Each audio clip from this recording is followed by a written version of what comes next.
que se van sumando en total a 198 personas que han fallecido en torno al COVID-19 y también con cambios importantes que ha señalado el Consejo Asesor para aumentar la cantidad de testeos en Chile que estarían siendo, ¿verdad?, incorporados por el Ministerio de Salud. Vamos a comenzar, como siempre, desde el Palacio de la Moneda con Valentina Reyes con todas las novedades de esta nueva jornada de datos en la moneda. ¿Cómo estás, Valentina? Buenas tardes.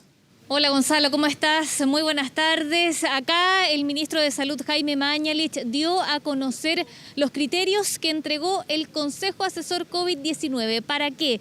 Para definir a los sospechosos por esta enfermedad y además a quienes se confirman con COVID-19. El objetivo del Consejo Asesor, según se lee en el documento, es incrementar el testeo por COVID-19. Hay que recordar que el país tiene una capacidad de testeo de 12.000 a 13.000 exámenes de PCR diarios, pero según se informa diariamente en el balance del Ministerio de Salud, se realizan en torno a 5.000 a 7.000 exámenes. Eso es lo que se informa diariamente. El ministro de Salud la semana pasada señalaba que no era necesario aumentar la capacidad de testeos, pero con este cambio de criterio en los casos sospechosos se busca justamente aumentar el caso en que un centro asistencial, un centro de salud realizará el examen de PCR. Según el Consejo Asesor, la realización de exámenes es la mejor política para contener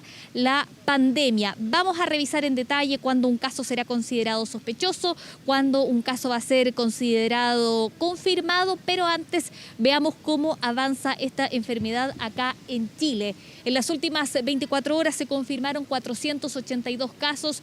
Con esto, desde el inicio de la pandemia hasta la fecha, ya totalizamos 13.813 casos, con 6.288 casos activos y 7.327 casos recuperados, según informa el Ministerio de Salud. Lamentablemente, en las últimas horas se registró el fallecimiento de 9 personas asociadas al COVID-19, 4 personas de la región metropolitana, 1 persona del Maule, 3 personas de la región de la Araucanía y 1 persona de la región de Magallanes. Además, según informa el subsecretario Zúñiga, ¿qué pasa con quienes están en la UCI?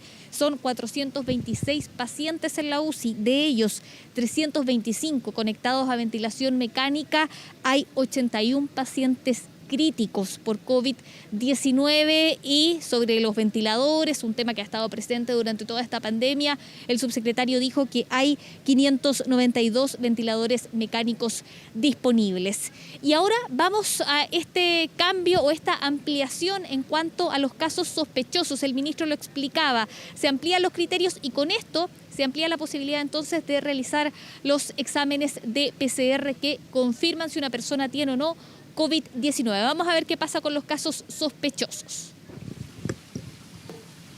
Se debe considerar como caso sospechoso de infección por coronavirus a toda persona que presente los siguientes síntomas. En primer lugar, fiebre o temperatura axilar mayor a 37,8 grados, sin otra causa evidente, por supuesto, no tiene una infección urinaria, no tiene un absceso, y además, tiene síntomas sugerentes de una infección respiratoria, tales como dolores musculares, dolor en la garganta, tos, apremio respiratorio, nosotros lo llamamos disnea, dolor torácico, postración, decaimiento, cianosis, que es la falta de oxígeno, el color azulado del borde de las orejas o de los dedos, diarrea, muy importante, y una respiración apurada,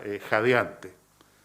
O 3, alteración aguda del sentido del olfato o del gusto. Ahí estaba entonces todos todos esos síntomas van a ser considerados como sospechosos.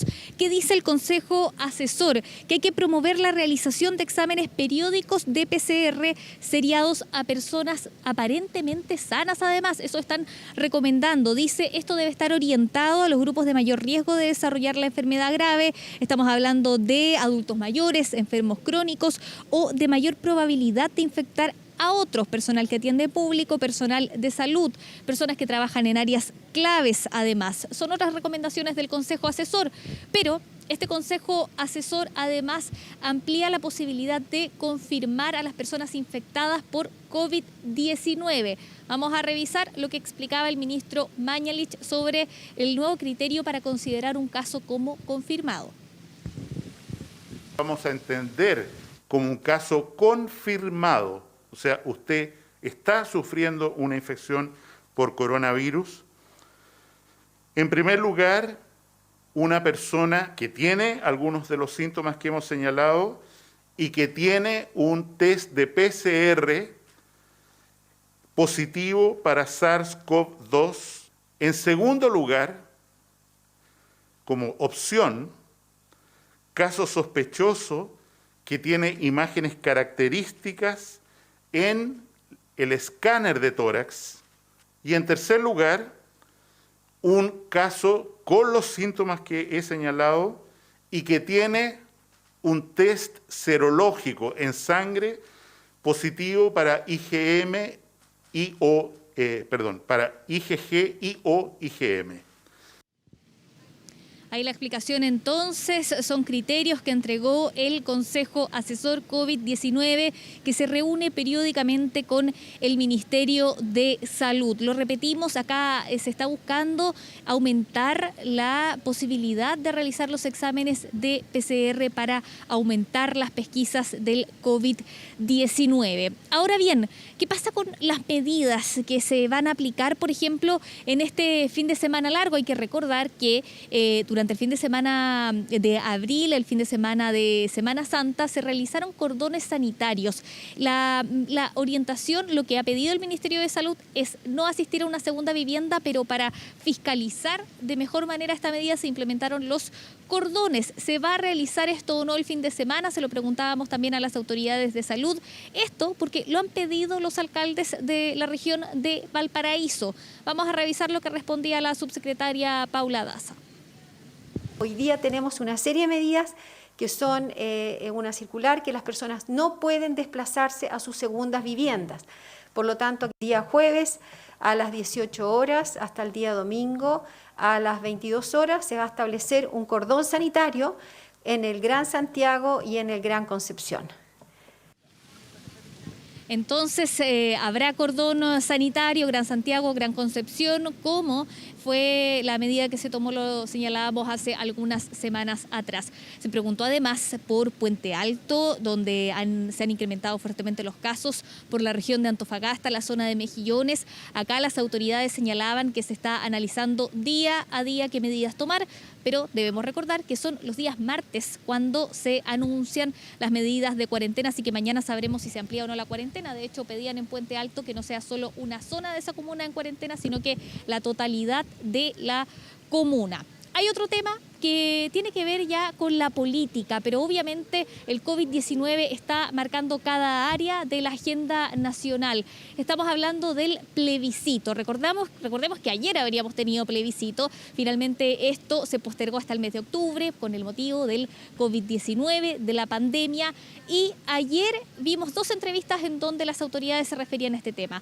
Una con el presidente Sebastián Piñera, otra con el ministro Gonzalo Blumel, donde señalaban que se puede empezar a conversar si será pertinente o no que el plebiscito se realice en el mes de octubre. Se preguntó por ese tema al ministro Mañalich y el ministro manifestaba preocupación por la participación que podría haber en el plebiscito, pero dijo que esto es algo que deben definir las autoridades políticas, los ministros políticos, con el Congreso. Hay que recordar, eso sí, que la ministra vocera de Gobierno decía que el Gobierno justamente está trabajando para la realización del plebiscito en octubre. Vamos a ver lo que decía la autoridad sanitaria, el ministro Mañalich.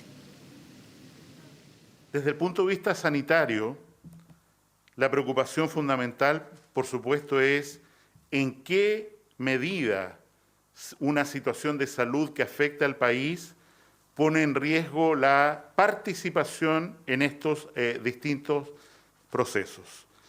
Nosotros no podemos anticipar como salud cuál va a ser la situación durante ese segundo semestre, pero evidentemente si los pacientes no van a un servicio de urgencia hoy, desgraciadamente, cuando tienen necesidad de ir por temor al contagio por coronavirus, nos preguntamos cuál va a ser el riesgo de que haya personas que se priven de concurrir a un acto de manifestación ciudadana. Nuestra respuesta es bastante difícil. ¿Por qué? Porque va a depender enormemente de las circunstancias epidemiológicas que tengamos en ese momento. Respecto a la temporalidad de esto, corresponde más bien a los ministros del sector político.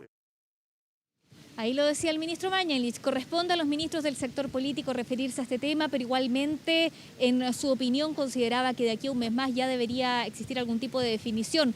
Por ahora solo tenemos la entrevista del ministro Blumel ayer en La Tercera, en donde él decía hace todo sentido racionalizar el cronograma electoral. No se ha referido a este tema hoy el ministro del Interior, Gonzalo Blumel, y ayer en entrevista con CNN el presidente Piñera señalaba que quizás se puede volver a discutir la fecha del plebiscito por una nueva constitución del mes de octubre. Lo repetimos nuevamente, no hay respuesta por ahora de los ministros políticos. Lo que sí vimos llegar acá a varios ministros, la ministra del Trabajo, el ministro de Economía, el ministro de Salud, el ministro de Educación, están en una reunión con el presidente Sebastián Piñera, siempre con el contexto del COVID-19 de fondo. Recordar que el mismo día viernes el presidente señalaba que hay un plan retorno seguro hacia una nueva normalidad, donde está pendiente saber qué va a pasar con las clases en los colegios, por ejemplo, y la reincorporación de los trabajadores del sector privado a sus labores presenciales.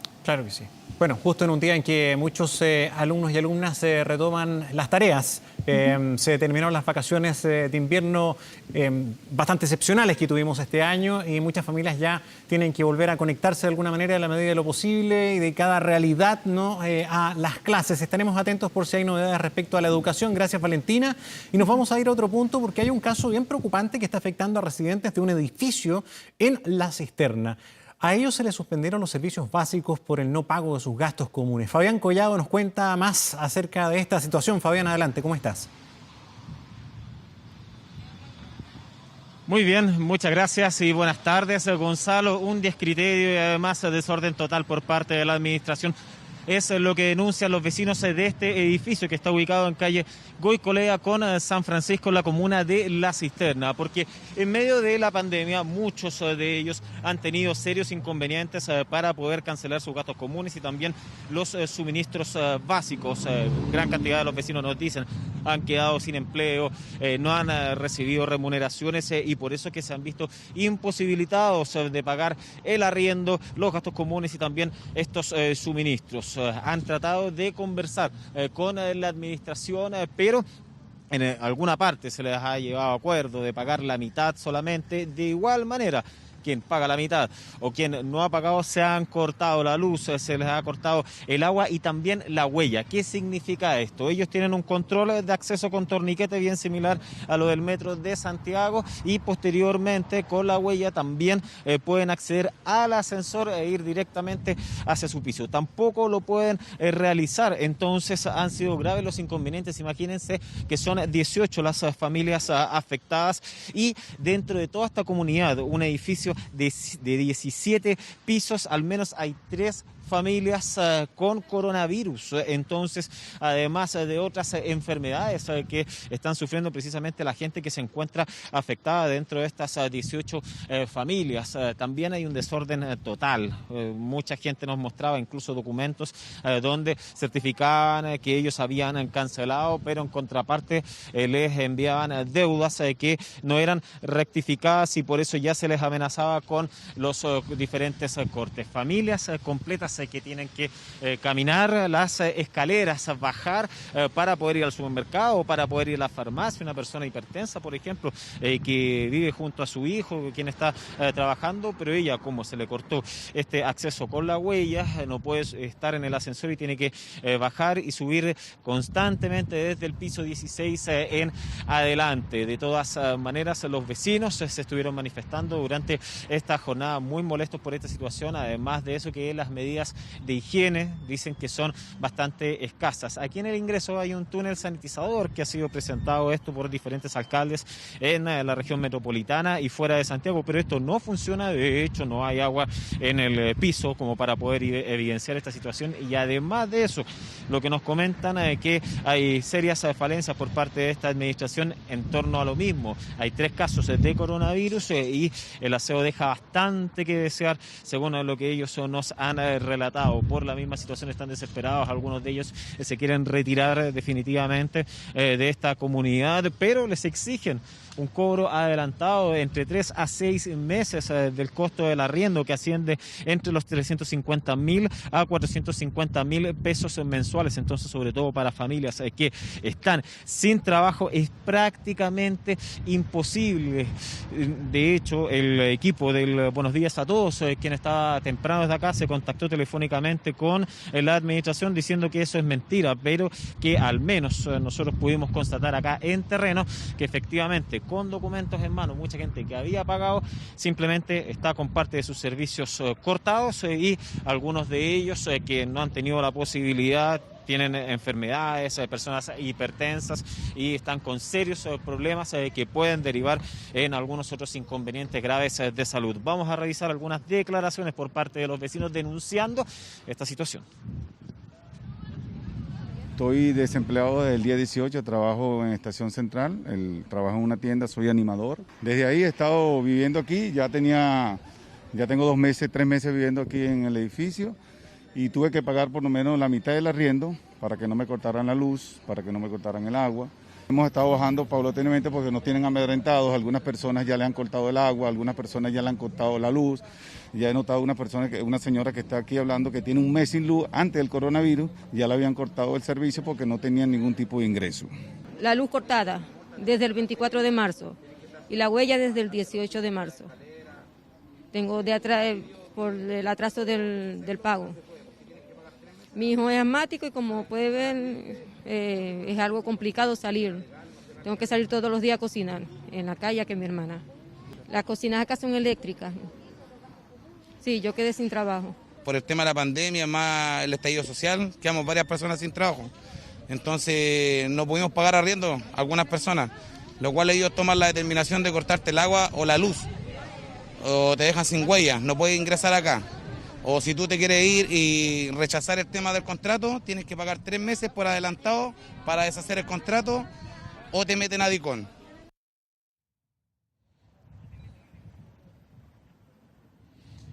Bueno, recordemos que en tiempos normales es una medida habitual para las personas que deben en condominios, en diferentes residencias, fundamentalmente los gastos comunes, que se les corta el suministro eléctrico. Pero en este caso es una situación absolutamente diferente. Recordemos que durante el mes de marzo el presidente Sebastián Piñera envió al Congreso un proyecto de ley para suspender el corte de los suministros básicos. Esto el miércoles 22 de abril, o sea, la semana pasada dejaron pendiente en el Senado por el proyecto de ley que está en primer trámite constitucional y debería discutirse en la próxima audiencia en el Congreso Nacional. O sea, esto podría salir oficialmente, dar luz verde durante los próximos días para ser publicado en el diario oficial. De todas maneras, acá se habla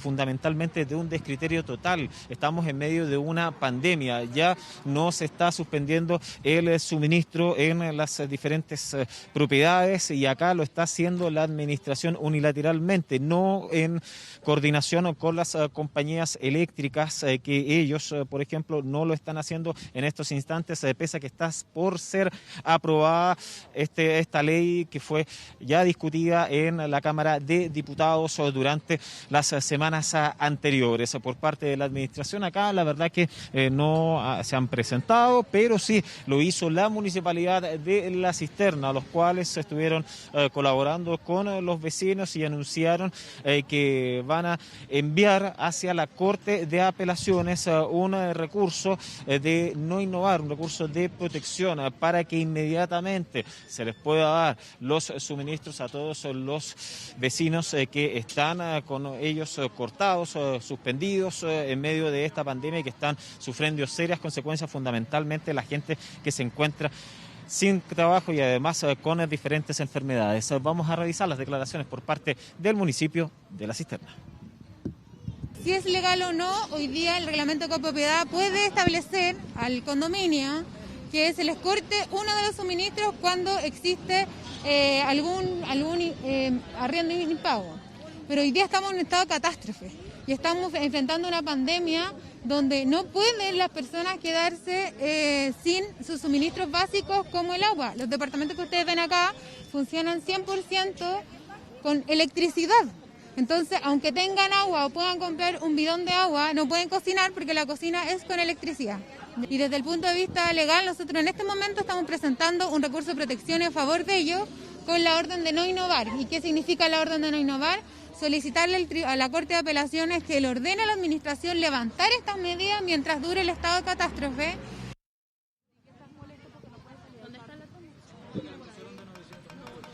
Bueno, entonces parte de las medidas que está tomando el municipio con el fin de que se le restablezca los servicios lo antes posible a los vecinos acá en la comuna y que están obviamente preocupados ya que algunos de ellos incluso han pagado y de igual manera se les corta derechamente. Señora, ¿qué tal? Muy buenos días, estamos en vivo para Televisión Nacional. Si nos pudiera contar, usted nos había dicho hace algún rato que es hipertensa, vive en el piso 16 y esta huella que le da acceso al edificio simplemente la tiene suspendida. Exactamente, la tengo suspendida y tengo que subir y bajar los 16 pisos. Si mi hijo me viene a dejar algún medicamento para que yo no salga, tengo que subirlo o bajarlo igual después. Entonces, queda, aparte que la huella por época de pandemia no debiéramos estarla usando. Pedimos que la sacaran, no, la administración no nos dio ninguna solución. Estamos esperando un recurso de no innovar que nos apoyó la diputada Cristina Girardi, porque habemos muchos vecinos que están sin luz, que están sin agua, obviamente sin huella. Entonces, nuestro edificio es eléctrico. Los vecinos que no tienen luz no pueden cocinar, no pueden tener agua. A mí, para que no me cortaran el agua, yo tuve que llamar a la luz, tuve que llamar a Carabineros para que no me la cortaran. ¿Cómo fue esa intervención? Primero hicimos las consultas de que en época de catástrofe no se pueden cortar los suministros. Por ende, por eso llamé a Carabineros y ellos vinieron, hablaron con la administración, no me cortaron la luz, pero automáticamente se fue Carabineros y me cortaron la huella. Entonces hubo igual una represalia de parte de ellos. Y aquí estamos todos comentando lo mismo, de qué va a pasar después que se vayan ustedes. Bueno, muchísimas gracias. Le vamos a consultar a otra persona que está acá también, que tiene un hijo con una seria enfermedad, ¿no es cierto? Sí, tiene asma crónica. ¿Cómo lo has podido hacer? Porque tú, ¿qué tipo de suministro es el que no tienes? Luz. No tengo luz desde el 24 de marzo, tengo ya más de un mes sin luz. Eso me afecta porque acá todo es eléctrico, las cocinas, para el calentador de agua, todo es eléctrico. Tengo que salir todos los días a cocinar. ¿Incluso estás pensando en irte de acá? Sí, yo quise irme, le dije que no podía seguir pagando por lo costoso del arriendo. Y porque había quedado sin trabajo, ya no podía seguir pagando. Y me dijeron que si me iba tenía que pagar 10 veces el valor del arriendo, me multaban, me demandaban, me metían a DICOM y tenía que ir a juicio. Acá estoy todavía esperando a ver qué va a pasar porque ahorita no tengo trabajo, mi marido tampoco. Está haciendo ahí unos trabajitos, aparte que solo da para la comida, nada más. Perfecto, bueno, muchísimas gracias. Y otro de los puntos también que es importante recalcar lo que nos han dicho, que los multan prácticamente por todo, por cualquier cosa sin justificación. Les envían una notificación por la misma puerta, debajo de la puerta, y es ahí cuando lo anuncian. Hola, ¿qué tal? Muy buenas tardes. Hola, buenas tardes. ¿Qué pasa con eso de las multas? ¿Qué tipo de multas es la que les cursan ustedes? Bueno, nos colocan multas por UF, depende de lo que uno haya hecho acá. Por hacer ruidos, por lo menos acá, todos los que estamos acá, la vez pasada nos amenazaron de que nos iban a multar por dar información de lo que estaba pasando en el edificio. Y ahora tenlo por seguro de que va a ser igual. Nos van a multar por eso, porque la vez pasada nos pasaron hasta una carta por debajo de la puerta de que no podíamos ni siquiera comentar, porque hemos bajado a pedirle reunión con la administración y la respuesta de ellos es que no tienen tiempo, de que no pueden, de que sí, que para después, y nunca nos dan una solución de nada.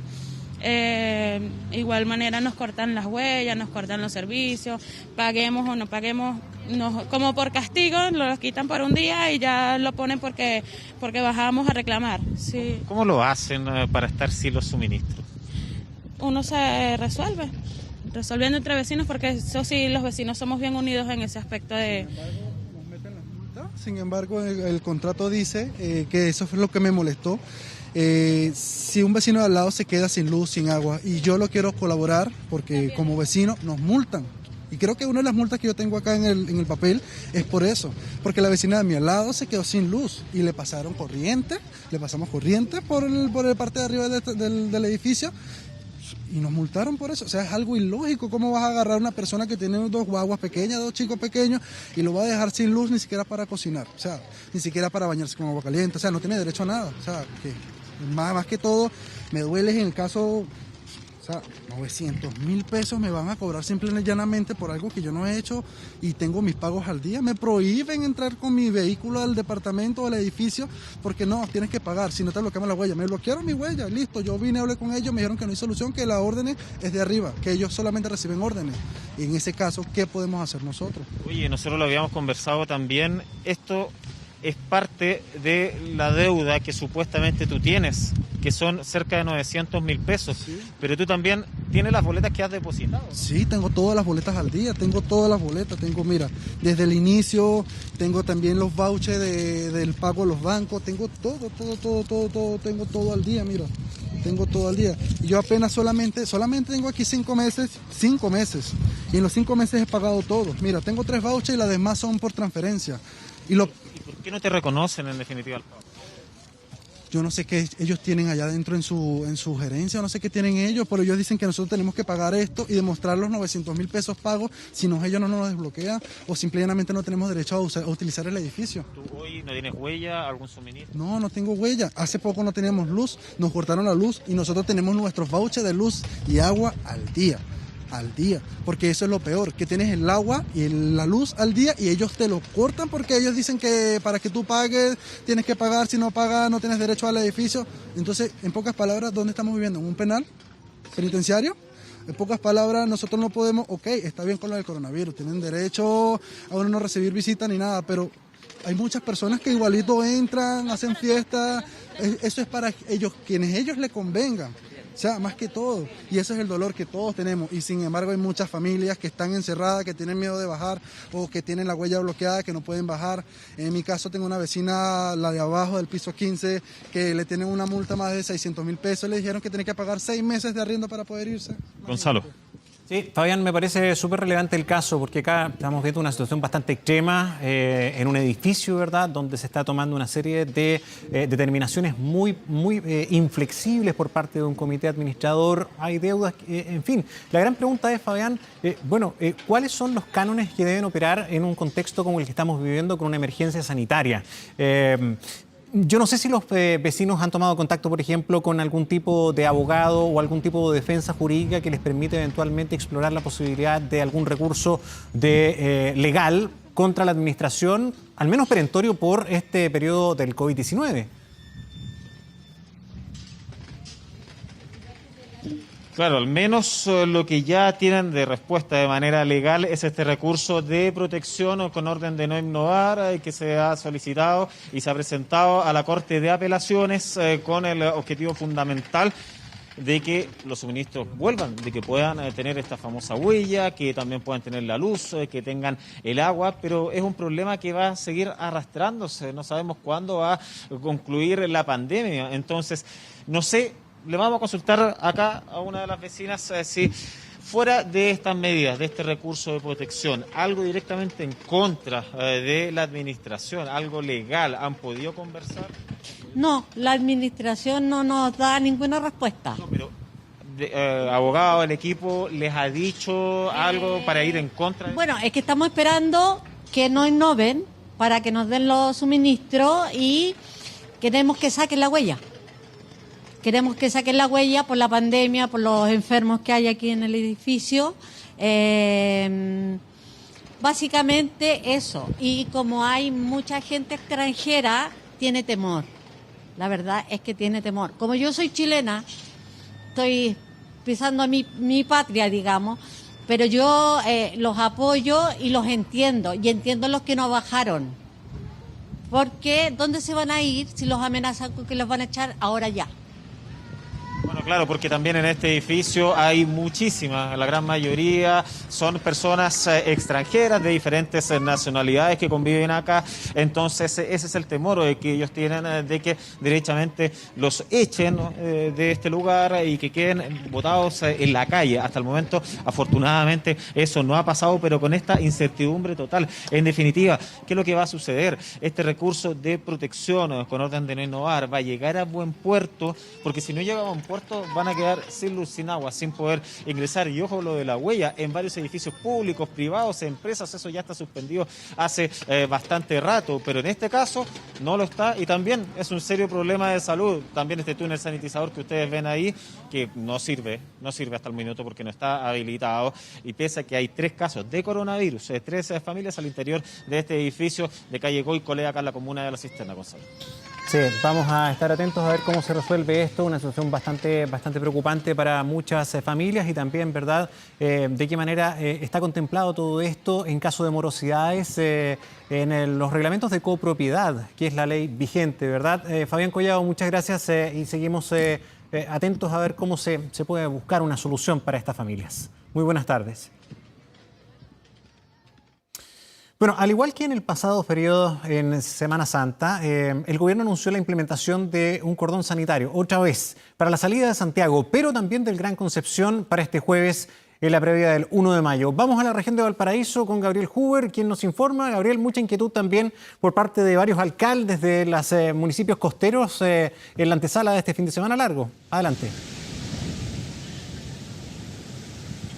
¿Cómo estás, Gonzalo? Muy buenas tardes. Nosotros desde el borde costero de Viña del Mar, en la playa de Reñaca, donde a esta hora mucha gente está realizando distintas actividades en este lugar, y es precisamente lo que quieren evitar las autoridades, incluso los mismos viñamarinos, respecto a esta previa del fin de semana, la víspera de este 1 de mayo, viernes feriado que hace este fin de semana largo, y es justamente la incertidumbre. ¿Qué va a ocurrir con las personas que tienen la intención o la eventual intención de trasladarse a estas comunas de la región de Valparaíso, principalmente Zapallar, Viña del Mar, Valparaíso, Concón, comunas turísticas, pero que se acogen a este llamado a respetar las cuarentenas, a quedarse en casa? Estuvimos conversando justamente con los viñamarinos, quienes están de acuerdo y coinciden con el llamado que han realizado los alcaldes de estas distintas comunas a no trasladarse a las segundas viviendas. Recordemos lo que ocurrió el fin de semana largo pasado, de fin de semana santo, donde muchas personas tuvieron la intención de llegar hasta sus segundas viviendas, fueron fiscalizadas, fueron multadas, otras simplemente fueron devueltas una vez que tenían la intención de abandonar la capital, y en la ruta 68, en este cordón sanitario que se implementó, fueron enviadas de vuelta a sus viviendas. Es ese el motivo en que las autoridades coinciden en señalar que estas no son vacaciones, no son días de descanso, y hay que respetar todas las medidas sanitarias respecto al coronavirus, al COVID-19 que está afectando a todo el planeta. Acá en Viña del Mar es una de las comunas que lidera en cuanto a contagios positivos respecto a los habitantes, y es justamente la alcaldesa de Viña del Mar la que pretende evitar que esta cifra aumente. Por una parte, pudimos conversar con algunos viñamarinos que nos señalaban que ellos han salido a caminar, a realizar alguna actividad física, pero están de acuerdo y coinciden en que los santiaguinos en su mayoría no vengan a la comuna de Viña del Mar. Por otra parte, también conversamos, voluntariamente accedieron a hablar con nosotros los surfistas de Reñaca, que viven justamente en la playa de Reñaca, en los alrededores, en el sector de Concón de Viña del Mar, y ellos explicaban los motivos de por qué han concurrido a la playa a realizar esta actividad náutica. Lo hacen bajo todas las medidas sanitarias señaladas de seguridad o utilizando alguna mascarilla, vienen directamente desde su casa en sus vehículos, sacan sus tablas, entran al mar y luego se van de la playa. Ellos dicen: no tenemos contacto entre nosotros, no hacemos vida social en la playa, y es por eso que se unen a este llamado a evitar que deportistas, surfistas o bien turistas de otras comunas del país lleguen hasta estas comunas costeras, Valparaíso, Viña del Mar, Concón y Zapallar. Pudimos conversar con algunas personas, incluso algunos también prefirieron no hablar con nosotros, correrse de la Cámara de Televisión Nacional de Chile, debido a que no se han acogido a este llamado, a esta recomendación, a quedarse en casa. Por otra parte, claro, los surfistas están de acuerdo con esta medida, pero nos dicen que también ellos deben entrenar. Muchos de ellos son surfistas profesionales y que han tomado todas estas medidas de seguridad sanitaria para poder realizar este deporte náutico. Escuchemos las declaraciones que obtuvimos esta mañana en el sector de Reñaca, en la comuna de Viña del Mar. Hemos recibido harta crítica como surfistas acá en Reñaca.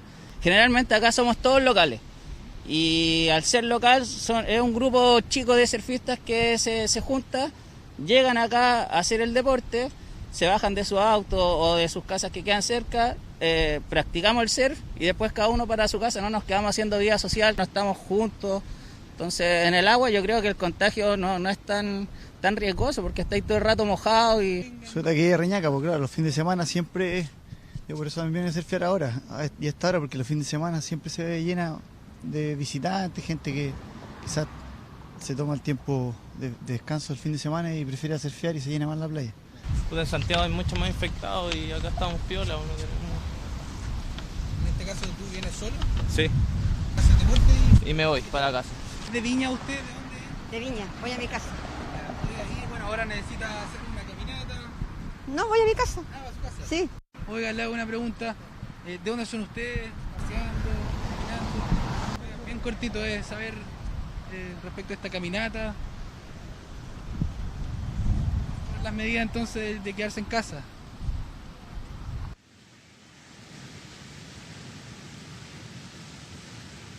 Algunas personas que no quisieron responder a esta pregunta respecto a las actividades que realizan a esta hora en el borde costero de Viña del Mar, en la playa de Reñaca. Sin embargo, los surfistas nos decían que están conscientes de todo este llamado que han hecho las autoridades, y es por ese motivo en que han tomado todos los cuidados para poder realizar este deporte, esta actividad náutica, y también llaman al resto de los surfistas, a sus colegas que son de otras regiones, a que no concurran a realizar este deporte en Viña del Mar, puesto que todos ellos son deportistas locales y que están conscientes de todo el riesgo que hay justamente en la comuna de Viña del Mar. Cambiamos de tema, y justamente porque el gobierno esta mañana anunció un nuevo cordón sanitario para este fin de semana largo, para esta víspera de este viernes feriado 1 de mayo, donde se va a implementar un cordón sanitario en la ruta 68 y ruta 78, en los distintos accesos que hay a la región de Valparaíso, ya sea por la provincia de San Antonio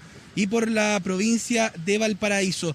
Los alcaldes no están de acuerdo con esta medida, puesto que señalan que es una medida que está muy retrasada. Ellos piden que este cordón se implemente varios días previos a este fin de semana que va a ocurrir. Temen que ocurra lo que ocurrió durante la víspera del fin de Semana Santo, en que muchas personas realizaban este desplazamiento en los días anteriores al cordón sanitario, es decir, desde hoy al menos hasta el miércoles, cuando lo pueden hacer con toda normalidad por estas rutas de acceso a la región de Valparaíso. Los alcaldes coinciden en este llamado.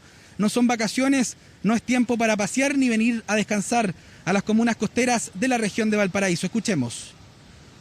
Implementar el cordón sanitario el jueves a las 18 horas me parece bastante tarde. Se va a volver a repetir lo que tuvimos este fin de semana en Viña del Mar. La gente paseando en el borde costero, en las playas, como en vacaciones. Tomemos conciencia. Lo que tenemos que hacer es estar en la casa. Y les queremos pedir a todas las personas que piensan que este fin de semana largo pueden venir a la quinta región, a la provincia de Petorca, a la comuna de Zapallar, que por favor sean solidarios y que no vengan. A las personas que tienen su segunda residencia aquí en la comuna, que nos entiendan.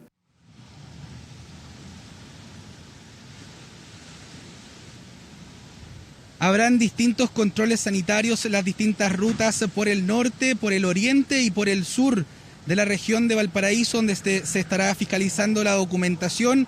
También si es que quienes realizan este desplazamiento poseen algún tipo de salvoconducta o si es que vienen de comunas que están en cuarentena total. Por su parte, la subsecretaria Paula Daza informó que el cordón sanitario va a funcionar desde el día jueves a las 18 horas hasta el día domingo 3 a las 22 horas. Será este cordón sanitario que estará implementado también en el Gran Concepción, en el Gran Santiago, en las salidas de estas regiones para evitar estos desplazamientos masivos que ya pudimos detectar, se registraron el fin de semana largo anterior. Gonzalo, estaremos justamente monitoreando aquella situación y cómo se encuentran las calles de las comunas de la región de Valparaíso respecto a esta víspera de fin de semana largo. Gonzalo. Sí, veremos. Gracias, Gabriel. Muy buenas tardes. Y autoridades de salud de la región metropolitana, junto a personal del Servicio Nacional de Adulto Mayor, fiscalizan medidas sanitarias tras el brote de COVID dentro de una casa de reposo. Vamos al contacto con Paloma Cabello, quien nos cuenta más. Paloma, adelante. ¿Cómo estás? Buenas tardes. Así es, Gonzalo, muy buenas tardes. Esta mañana nos dirigimos hasta la casa de reposo La Mami, ubicada en la comuna de Quilicura, donde dieron positivo 12 residentes de esta casa de reposo por COVID-19. Una noticia que comenzó a saberse dentro de este centro de adultos mayores por una de las manipuladoras de alimentos, quien tenía algunos síntomas y dio aviso, obviamente, a la dueña de este hogar el día martes pasado. Ya el jueves 23 de abril y sabiendo los resultados de su examen por COVID-19, esta persona dio positivo y fue enviada a, por supuesto, realizar la cuarentena preventiva en su hogar. Sin embargo, al tiro se encendieron las alarmas para saber si los residentes, estos adultos mayores, también portaban la enfermedad y 12 de los 18 que se encuentran en este centro dieron positivo. De inmediato entonces la alerta a la autoridad sanitaria, la Seremi de Salud, fue notificada al respecto y se derivaron alguna serie de medidas para que se tomaran dentro de este hogar. Al principio se había dicho de que de estos 18 residentes, los otros 6 que aún no habían dado ni positivo ni negativo, que se habían visto como indeterminados, se iban a ser trasladados a sus hogares, a sus familiares, para que fueran sacados de este lugar. Sin embargo, la medida se tomó de que los 18 continuaran en este centro. Estos 12 residentes que dieron positivo por COVID-19 también se les suman 3 de los 6 funcionarios que trabajan ahí dentro del lugar. Hasta esta mañana entonces llegó la Seremi de Salud para ver si es que las medidas que se habían indicado estaban siendo respetadas. Pasemos a escuchar de inmediato lo que dijo entonces la Seremi de Salud durante esta mañana junto a las autoridades del Senama. El jueves recibí una notificación del caso positivo de la manipuladora de alimentos, por lo tanto vinimos, coordinamos con el municipio y también le pusimos en conocimiento a Senama respecto a este caso para que tomaran todas las muestras para PCR. De los casos confirmados 12 positivos, de los residentes y 3 funcionarios, hemos constatado que actualmente no están cumpliendo con todas las recomendaciones, por lo tanto hemos iniciado un sumario sanitario donde hemos pedido además apoyo al municipio a través del CESFAM para que vengan a tomar, a apoyar con los resguardos, a hacer visitas médicas y también estamos coordinando con Senama para que podamos hacer las medidas, implementarlas como corresponden en este recinto. Para el manejo de los casos positivos, el protocolo es aislamiento, ¿ya? Todas las condiciones de aislamiento posibles, turnos de cohorte, y en eso estamos conversando con los dueños de este LEAM para ver si tienen los turnos posibles para hacer ese aislamiento y si no, poder apoyarlos con eso. Vamos a apoyarlos con elementos de protección personal. Yo acabo de conversar personalmente con la dueña, le faltan mascarillas, le faltan pecheras, ¿ya? Les vamos a traer de inmediato, ¿ya? Y estamos viendo turnos de apoyo.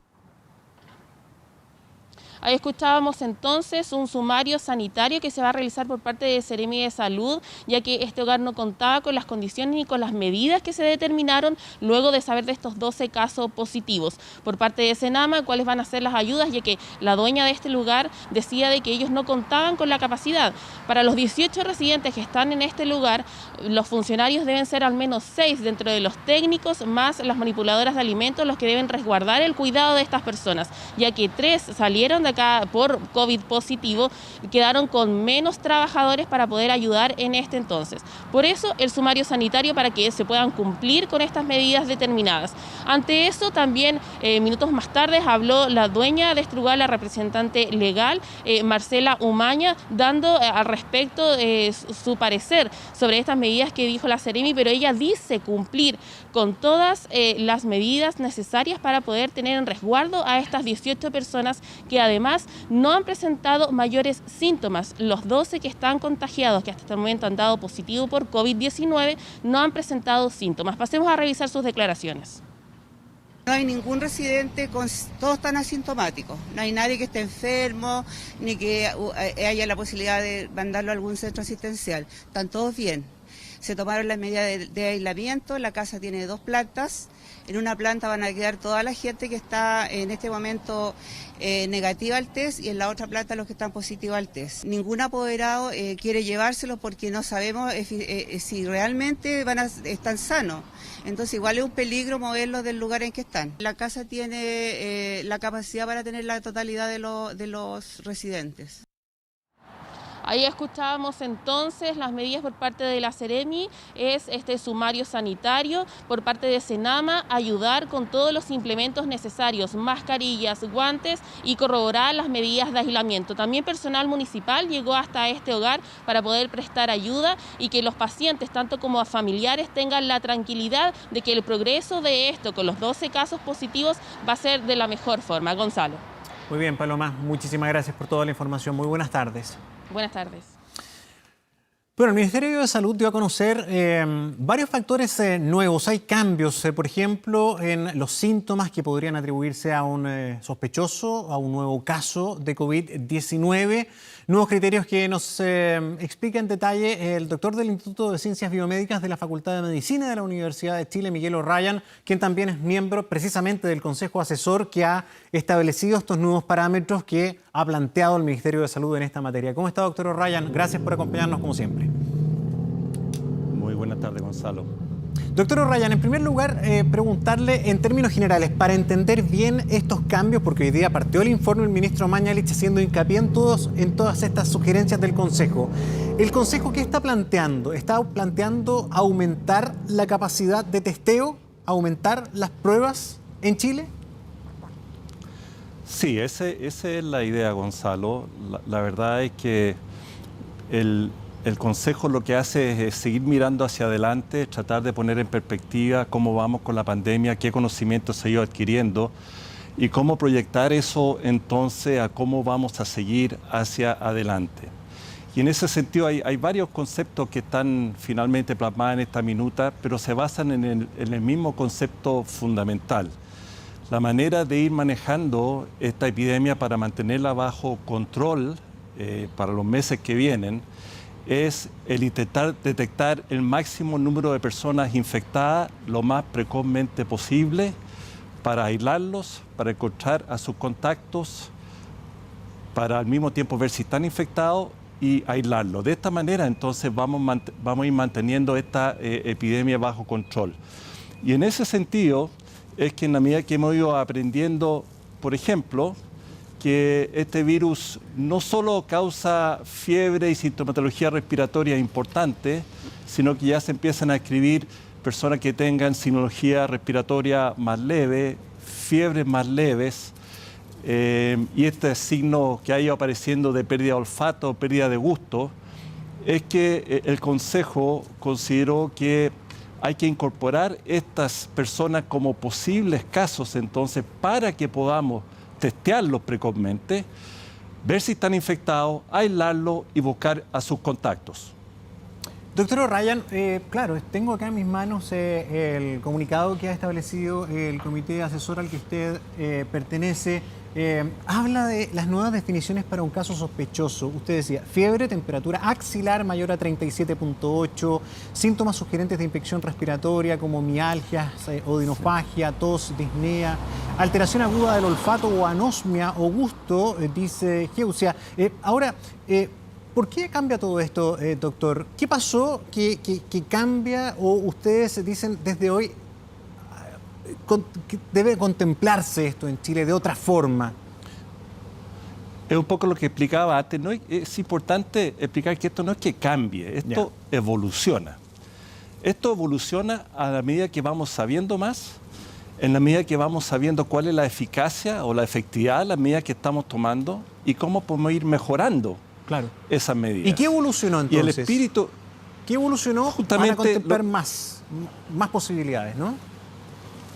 Yo diría, ¿cuáles son las evoluciones más importantes? Hemos ido aprendiendo más sobre el cuadro clínico y hemos ido aprendiendo entonces que personas que pueden ser contagiantes pueden serlo en etapa de tener sinología respiratoria leve, sin tener que tener fiebre, ¿no es cierto?, o disnea, pueden ser contagiantes. Incluso uno puede ser contagiante 2, 3, hasta 4 días antes de desarrollar los síntomas, que se denomina el periodo asintomático. Entonces, con todo este conocimiento que se va adquiriendo, que uno va evolucionando sus recomendaciones, manteniendo el mismo objetivo inicial, que es detectar a las personas infectadas, testearlas para ver si están infectadas y aislarlas. Como hemos ido aprendiendo que esto puede ocurrir en personas con menos síntomas, incluso en personas sin síntomas, es que el Consejo ahora lo que le ha propuesto a la autoridad es que ampliemos nuestro testeo a personas que tengan síntomas menos típicos, digamos, o incluso en algunas situaciones especiales, especialmente personas, como escuchábamos, de alto riesgo, que pueden tener la infección con muy pocos síntomas, pero evolucionar muy rápidamente, como casas de ancianos, hacer detecciones antes que aparezcan los síntomas. Entonces, estas evoluciones, y en la medida, ojo, que tenemos la capacidad diagnóstica, aparentemente aún subutilizada de varios miles de test a los cuales podemos llegar, ¿no es cierto?, aumentando nuestra capacidad diagnóstica, es que por un lado vamos a detectar a más personas infectadas más precozmente, que vamos a poder entonces aislar y de esa manera evitar que transmitan, y ojo, mirando no solo ahora, sino que para todos los meses que vienen más adelante, como estrategia país, y al mismo tiempo, por ejemplo, ir a casas de reposo donde se sabe que ha habido 1 o 2 casos para testear a todos, aunque no tengan síntomas, para detectar quiénes están infectados y cuidarlos más, especialmente a los ancianos. Sí, a ver, lo que usted está describiendo suena muy lógico, pero habían varias cosas de estas que usted describe que se estaban pidiendo hace semanas. Por ejemplo, por parte de alcaldes, cuando en un asilo de ancianos aparecían casos. Y llama la atención especialmente que justo la semana pasada se le preguntó al doctor Mañalich por qué, si Chile tiene una capacidad de 12.000 test, que el mismo ministerio lo ha enfatizado en reiteradas ocasiones, solamente se está haciendo 5.000, 6.000. ¿Por qué no se ocupaba ese delta? Y el ministro respondió el jueves, si no me equivoco, porque no es necesario. ¿Por qué no era necesario? Y hoy día sí es necesario. Un poco como decíamos antes, Gonzalo, porque esto es evolutivo, porque en la medida que vamos aprendiendo qué conductas vale la pena hacer, es que nosotros hacemos la recomendación. Hace un mes atrás no era muy claro que había que eventualmente testear a personas asintomáticas. Porque no se tenía tanto conocimiento si esa persona tenían o no un rol en la... Decenas de repartidores de una aplicación de despachos de comida a domicilio se están manifestando por las calles de Santiago. Acusan abandono de la empresa, desvinculaciones arbitrarias de los trabajadores. Camilo Zavala está en terreno con varios de ellos y nos cuenta más de este malestar. Adelante, Camilo. ¿Qué tal? Buenas tardes. Sí, porque una serie de manifestaciones han protagonizado estos trabajadores en distintos puntos de Santiago. Ahora estamos en Santiago Centro, hay aproximadamente unos 60 repartidores. Van a hacer una movilización y vamos a conversar de inmediato con ellos para que nos vayan comentando cuáles son, obviamente, su principal malestar. Hola, buen día, ¿qué tal? ¿Cómo te va? Hola, buenos días, bien, gracias. Bueno, no muy bien la verdad, porque aquí estamos todos los chiquillos, bueno, aquí casi todos los que estamos aquí nos bloquearon nuestras cuentas en pedidos ya por salir a manifestarnos, por salir a pedir un trato justo de parte de la empresa. ¿Qué significa bloqueado? ¿Por qué? Me bloquearon la cuenta por manifestarme junto a mis compañeros, en realidad por juntarme con ellos y hablar nuestras condiciones laborales que son paupérrimas en estos momentos.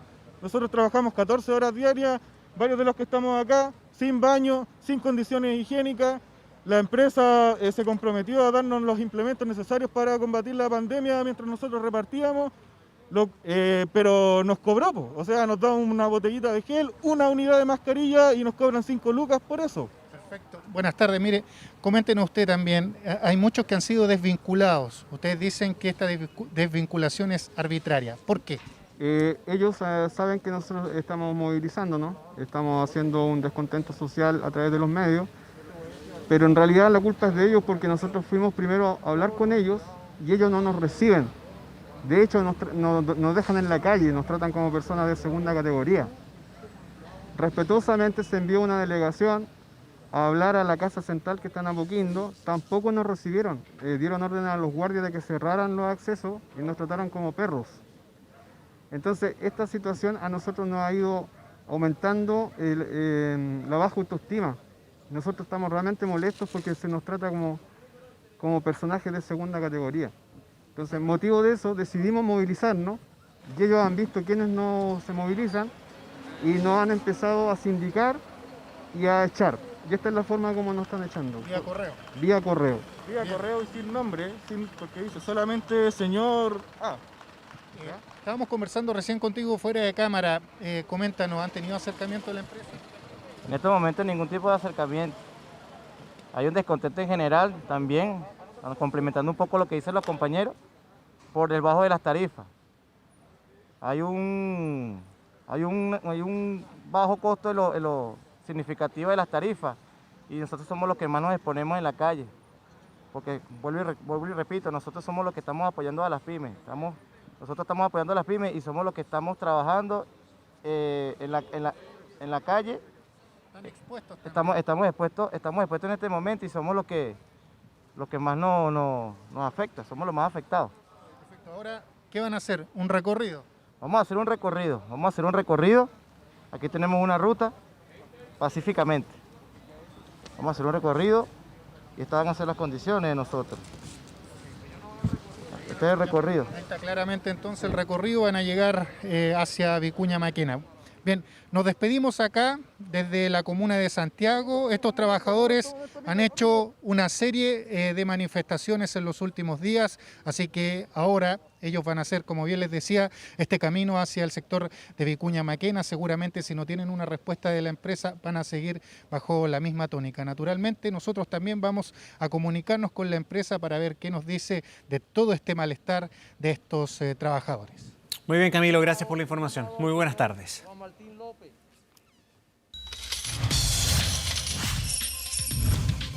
Tu bolsillo. Saludamos a Andrés Vial justamente para hablar de temas de economía y de empleo. ¿Cómo estás, Andrés? Hola, Gonzalo, tal como lo decía Camilo en su despacho anterior, no son buenas noticias en materia de empleo. Lo que está sucediendo con nuestros trabajadores en el tema del reparto es un reflejo de lo que está sucediendo en nuestra economía en general y ya los números comienzan a dar los primeros atisbos del efecto de esta grave crisis sanitaria en nuestro país, tanto en materia de salud, pero también en materia económica. Hoy, a mediodía, el Ministerio del Trabajo entregó una actualización del número de empresas que se han acogido a la Ley de Protección del Empleo, aquella ley que suspende, que congela la relación laboral entre empleador y trabajador. Estas solicitudes casi se triplicaron en apenas una semana. Tomamos contacto con Jaime Quesada, quien nos cuenta todos los detalles. Jaime.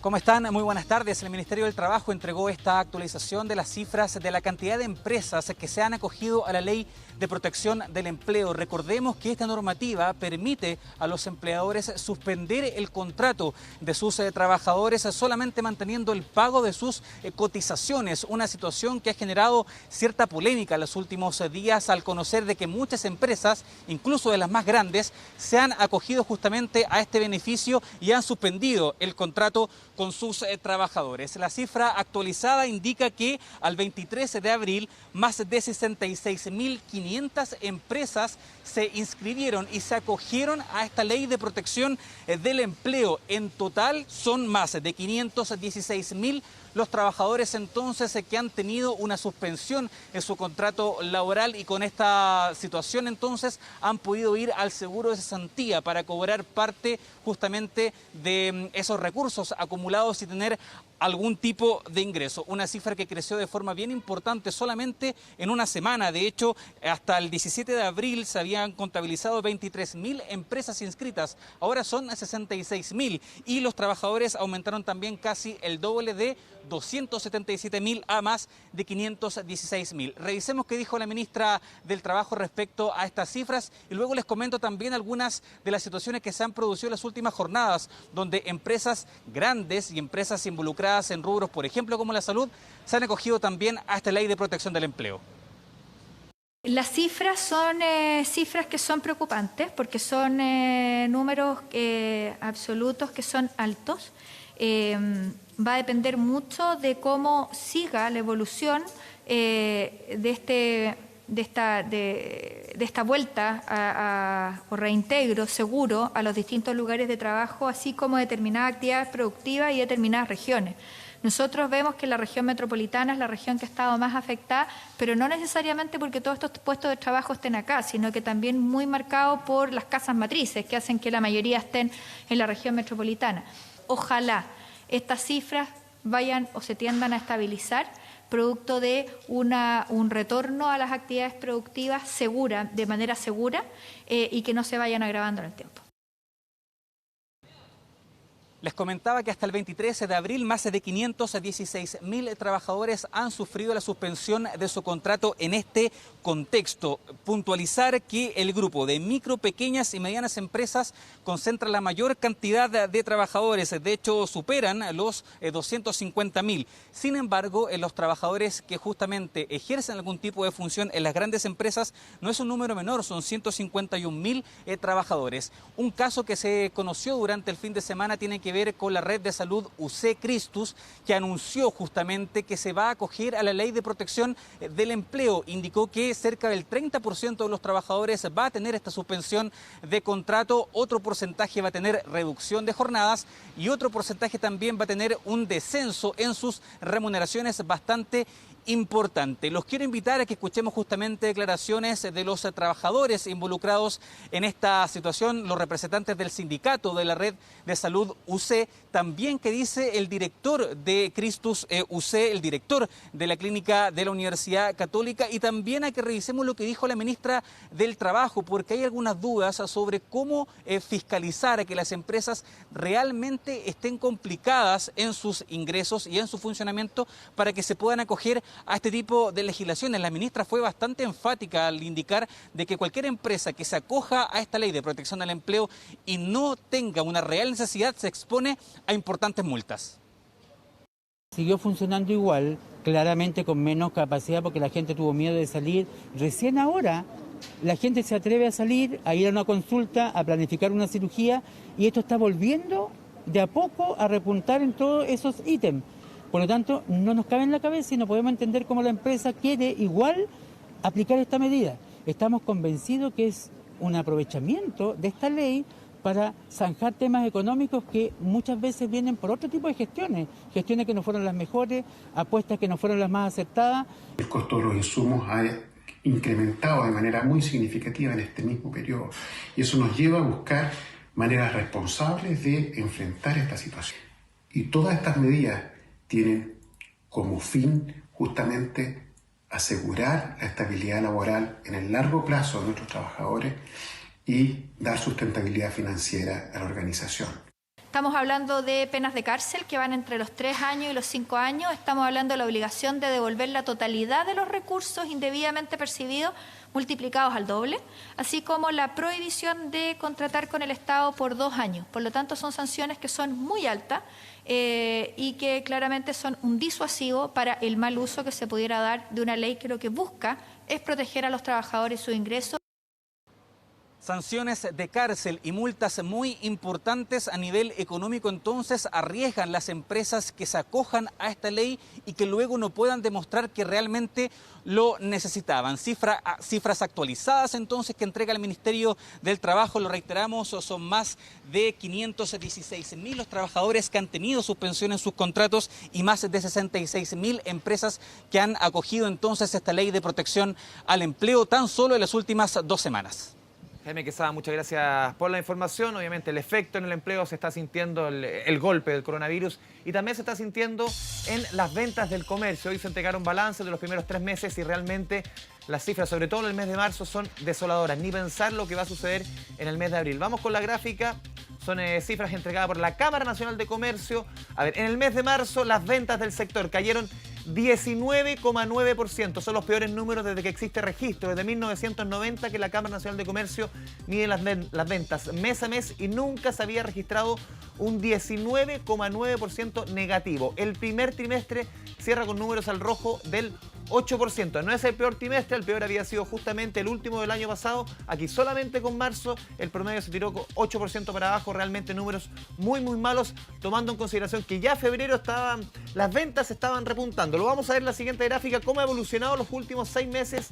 Han evolucionado las ventas del comercio en la región metropolitana, cifras realmente desoladoras las de marzo. Ya veníamos con, obviamente por efecto del estallido social, octubre y noviembre con caídas muy marcadas. En diciembre 4,8%, en enero menos 3,9% y ya veíamos una lenta recuperación que en febrero ya se había remarcado con un alza de 3% en las ventas. Miren lo que traíamos, y ya febrero era una suerte no vamos a decir de oasis, pero sí era en un momento positivo para el comercio. Pero marzo llega el coronavirus y este 19,9%, que es una caída más fuerte que la de octubre del año pasado, la de noviembre, que había sido hasta entonces la más marcada en cuanto a caídas desde que existe medición, insistimos en el concepto, desde 1990. Conversamos con representantes de la Cámara Nacional de Comercio y nos explicaron un poquito estos números. Tenemos un consumidor muy resentido. El índice de confianza de IMAC también mostró una caída profunda de la confianza de los consumidores. Vemos que hay resultados con bajas históricas con respecto a la situación de personal y de ingresos personales y de lo que la gente cree con respecto a su empleo futuro. Por lo mismo, pasada la pandemia, probablemente la recuperación del comercio minorista va a ser lenta. La recuperación del comercio va a ser lenta y en eso, por ejemplo, tiene mucha participación la Ley de Protección del Empleo que nombraba Jaime Quesada, también la Ley de Flexibilización de los créditos que comenzó a regir este fin de semana, y esta semana debiera llegar a las pymes estos créditos en el papel, ojalá más flexibles y en mejores condiciones. Seguimos revisando números del comercio, números muy negativos. Vamos con la siguiente gráfica. ¿Cuáles son los sectores que más se vieron afectados? Los supermercados, ojo, el único sector que con números positivos, 6% de ventas. Las imágenes que hemos visto en abril y en marzo son elocuentes de cómo han subido las ventas en las grandes salas de ventas en nuestro país. Hablamos de las grandes. Pero si vemos el sector derecho de la pantalla, vemos que en otros sectores realmente los números son famélicos. El calzado, la venta ha caído 59% respecto a marzo del año pasado. En vestuario, 56%. En línea hogar, un 54%. Y en muebles, prácticamente un 50% de caída. Y es por eso que en el comercio están pidiendo de alguna forma que se comience a reactivar el sector. ¿Por qué? Porque ellos ven que está aquí a la vuelta de la esquina el Día de la Madre, que es el segundo día con más ventas en el año después de la Navidad para este sector. Pero obviamente que existe un protocolo, pero también el temor de la ciudadanía a que todavía quizás no estamos en el momento indicado para volver a reactivar no solamente el comercio, sino que muchos sectores de la economía de nuestro país. Escuchemos nuevamente a Bernardita Silva de la Cámara Nacional de Comercio. Nosotros reafirmamos el llamado de la CNC a que el comercio pueda ir abriendo los locales de manera paulatina y voluntaria, y siempre, ¿no es cierto?, bajo estrictas medidas de seguridad con el protocolo que el mismo gobierno ha establecido. Seguimos revisando números entregados hoy día por la Cámara Nacional de Comercio. Si analizamos entre enero y marzo, antes estamos viendo solamente marzo, la venta de calzado, por ejemplo, se desplomó un 26%, línea hogar un 24% y los muebles un 21%. Aquí sobre todo está remarcado por la venta presencial, la venta física. Obviamente que buena parte del comercio no está funcionando hace más de un mes y eso ha repercutido en las ventas. Pero hay otra venta que ha subido y ha subido mucho, que es la venta, el delivery, la venta online, que no alcanza obviamente a satisfacer lo que es la caída de la venta presencial, no alcanza a reemplazar ni de cerca, pero igual los números son realmente llamativos. Vamos con la siguiente gráfica, señor director, un estudio publicado, lo vemos en la quinta gráfica, señor director, exactamente, esa que viene a continuación, un estudio publicado por la empresa, ahí lo vamos a ver. Se compara la primera semana de marzo con la tercera semana de abril, un estudio de B-Track. A ver, si comparamos la primera semana de marzo con la tercera de abril, la venta de supermercados en el formato online subió un 138%. La venta del retail, 156%, formato online. Y las ventas en todo lo que tiene que ver con mascotas, un 60%. Pero como vemos en el sector derecho de la gráfica, esto está muy lejano a suplir la venta física. Y se dan ciertos fenómenos. Lo pasamos a revisar en la última gráfica que hemos preparado, señor director, cuando obviamente se hace presente el mercado online con más fuerza que nunca y también con muchos compatriotas que tienen que quedarse en la casa. Y lo que ha sucedido, de acuerdo a este mismo estudio de B-Track, es que se refleja en que la tasa de no entrega cae un 20% porque todos los moradores o gran parte están en casa. Y también lo que es importante, que la capacidad de entrega en el online, de acuerdo a este estudio de B-Track, la capacidad de entrega del delivery ha subido un 30%. Sencillamente porque las calles están más expeditas, pero insistimos en el punto, estas ventas online que están tan bollantes durante las últimas semanas no alcanzan ni de cerca a suplir la fuerte caída en las ventas físicas que está trayendo, por ejemplo, lo que vimos en el informe de Jaime Quesada, una fuerte caída en el empleo y también en las empresas que se están acogiendo a esta ley de protección del empleo. Hasta acá con la información económica en 24 tarde. Volvemos después de comerciales con Gonzalo Ramírez.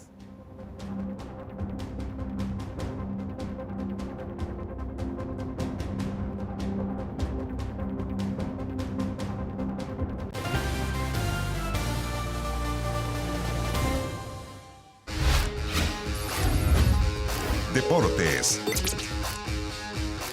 ¿Qué tal? ¿Cómo están? Vamos a actualizar un poco las informaciones del deporte en esta jornada lunes, por ejemplo, con Colo-Colo, que mandó en su representación al presidente del CIFUB. Hablamos de Gamadiel García a la inspección del trabajo acá en la región metropolitana y vemos las imágenes justamente cuando va llegando Gamadiel García, también por el secretario Luis Marín, el ex arquero de O'Higgins de Rancagua. Bueno, se reunió el CIFUB con las autoridades de la Dirección del Trabajo para exponerle los antecedentes recabados en el conflicto generado, que esto ya viene de la semana pasada, entre el plantel de Colo-Colo y la dirigencia de Blanco y Negro. Recordemos que no llegaron a buen puerto las negociaciones para rebajar el sueldo.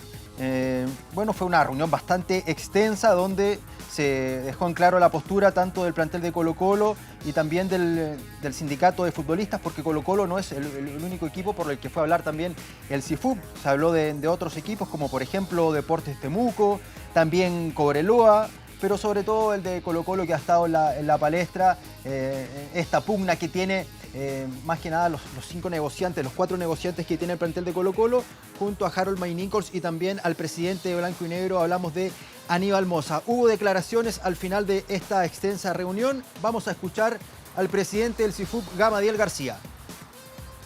Conferencia pública, Colo-Colo señala que el plantel de jugadores hace 40 días que no ha realizado ningún trabajo. Para nosotros esto es totalmente falso, sobre todo considerando que el plantel desde el día 20 del mes de marzo tiene trabajo por parte del cuerpo técnico. Han realizado publicaciones en la página oficial de Colo-Colo del trabajo que están realizando su plantel de jugadores desde sus hogares. Bueno, tiene razón ahí Gamadiel García, porque de hecho los mismos medios o las redes sociales de Blanco y Negro de Colo-Colo hay videos de varios de los jugadores justamente entrenando desde sus hogares con las pautas que le daba la dirección física, el preparador físico del primer equipo de Colo-Colo. Así que vamos a estar siguiendo lo que lo que venga los próximos días entre esta pugna que tiene el plantel de Colo-Colo y la dirigencia blanco y negro. Sería bueno que ya se sienten a conversar de nuevo y terminen de una vez por todas esta pelea pública que ha sido realmente un papelón por parte del plantel y también de la dirigencia de Colo-Colo. Avanzamos con otro tema que también sucedió en esta jornada. Ahí vemos la Cruz Roja chilena, hubo una importante donación durante la mañana este lunes porque la Cruz Roja recibió 5.000 en alcohol gel de parte de una marca de cerveza de la cual es rostro Arturo Vidal.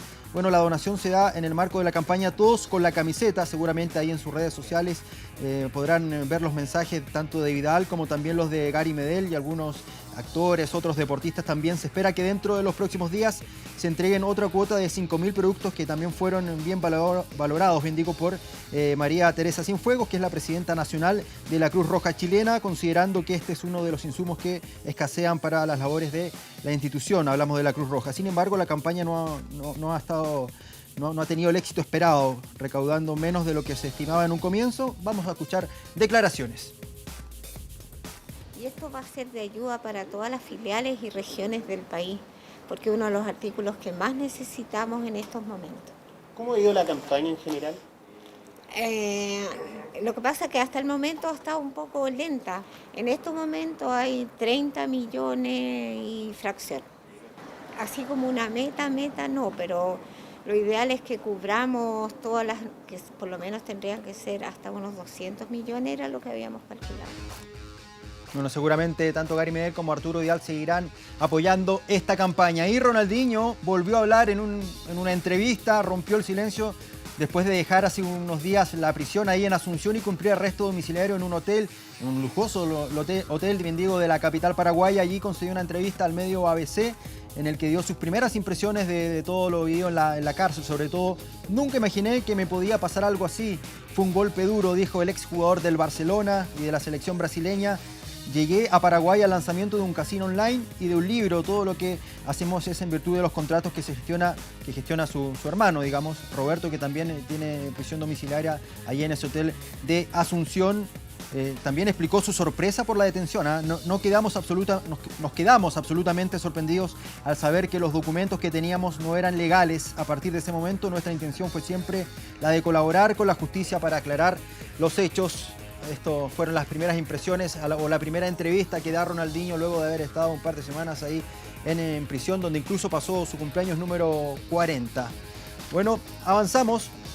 Estas son imágenes también de esta jornada porque a pesar de haber tenido un caso positivo, el de su entrenador por COVID-19, hablamos del español Mikel Arteta, el equipo de Arsenal abrió las puertas de sus instalaciones para que los jugadores puedan entrenarse de forma voluntaria, aunque los próximos días se irán sumando el resto del plantel. Ahí vemos imágenes de algunos de los jugadores llegando al ex equipo de Alexis Sánchez. El primer grupo fue de 5 futbolistas que llegó ahí al centro de entrenamiento por su propia cuenta con su ropa de entrenamiento y cada uno se desplazó a una cancha para cumplir el distanciamiento social preventivo, claramente. Además, cada jugador llevó su pelota y al culminar la rutina volvieron a sus casas sin pasar por los vestuarios que se mantendrán cerrados. Hay que dejar en claro que ahí vemos imágenes de altura y la distancia que tienen los jugadores. Este es el primer equipo de la Premier League que ya comienza con sus entrenamientos de 5 jugadores.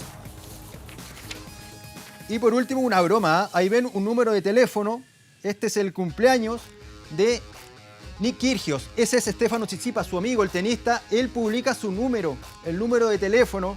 Eres un absoluto idiota, no paran de llamarme. Dice Nick Kyrgios, que es uno de los tenistas más rebeldes del circuito ATP. Bueno, ahora le tocó a él con esta broma. Su amigo Tsitsipas, el tenista top 10, publica su número de teléfono y lo comienzan ahí a llamar y a mandarle saludos por el día de su cumpleaños. Bueno, nos vamos a un corte y ya volvemos con más informaciones con Gonzalo Ramírez. Que estén bien.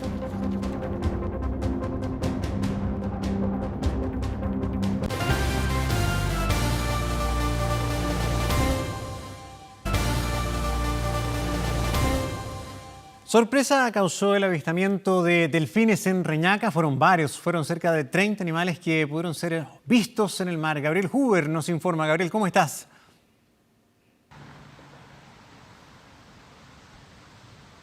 Sí, ¿cómo les va? Muy buenas tardes. Esta preciosa imagen fue captada durante la jornada de ayer domingo en la playa de Reñaca, en la comuna de Viña del Mar, en la costa de este sector fue avistado este grupo de delfines nariz de botella, o también conocidos como tursión, este grupo de delfines chilenos que avanzaba mar adentro y que fue avistado por quienes transitaban en horas de la tarde de ayer por la playa de Reñaca, precisamente por el quinto sector. Costaba verlos desde la costa, sin embargo, fue este fotógrafo que con su dron logró llegar hasta la parte alta de estos delfines que avanzaban mar adentro y captó esta imagen. Más de 20 delfines que avanzaban, que nadaban por el Océano Pacífico a la altura del quinto sector de Reñaca. Una imagen poco habitual en este sector de la playa. Sin embargo, según un experto biólogo marino, nos señalaba que este grupo de delfines nariz de botella habita este sector de la región de Valparaíso, el sector de Quintay. Transitan entre Quintero, que está ubicado más al norte, y es debido justamente a la búsqueda de comida que realizan, es cuando se acercan a la costa. También se asoció por parte de quienes lo pudieron detectar, o se creía justamente que por la baja actividad que existe en la playa, en el borde costero, debido a la baja cantidad de pescadores y de embarcaciones, es que también este grupo de delfines se habría acercado a la costa. Son distintas estas hipótesis.